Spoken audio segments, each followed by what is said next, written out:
Trabaho na ang Senado matapos makabuo ng quorum o 13 senators present sa isinagawang special session nitong Miyerkules, June 17. Dito nailatag na ang talakayan para sa mga priority legislations. Bilang chairman ng Committee on Basic Education, isinalang ni Senator Bam Aquino ang Senate Bill No. 2272 o ang masustansyang pagkain para sa mga batang Pilipino Act. Layunin nito na amyendahan ng Republic Act No. 11037 para palakasin ang National Nutrition Program at wakasan ang problema sa stunting o pagkabansot ng mga bata at estudyante. Mr. President, mga kasama, ang nutrisyon po ay isang long-term investment para sa ating human capital at ekonomiya.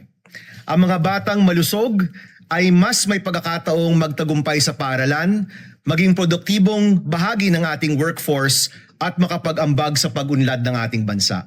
Ang expanded National Nutrition Program na ito ay tutugon sa isa sa pinakamalaking reformang kinakailangan ng ating sistema sa edukasyon. Ayon kay Aquino, hindi mapapagtagumpayan ang laban sa edukasyon kung nagugutom ang mga mag-aaral dahil ito ay may epekto umano sa kanilang kakayahan at pagkatuto. Ang isang gutom na bata ay hindi makakapag-focus. Ang isang malnourished na utak ay nahihirapan na maalala ang pinag-aralan sa eskwelahan. Hindi po natin malulutas ang krisis sa edukasyon kung hindi po natin tututukan ang isa sa mga ugat nito.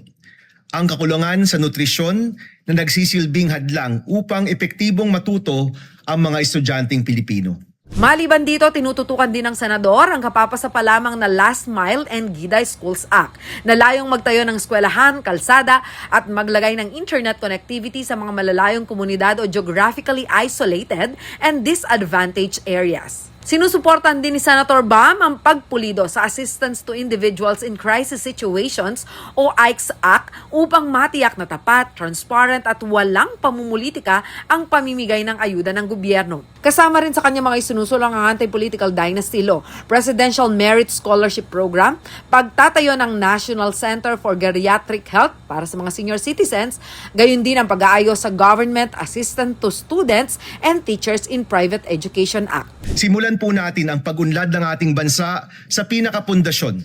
Isang batang Pilipinong busog, malusog at handang matuto. Ako si Jana Lumbang Parungaw para sa Balitang Balita.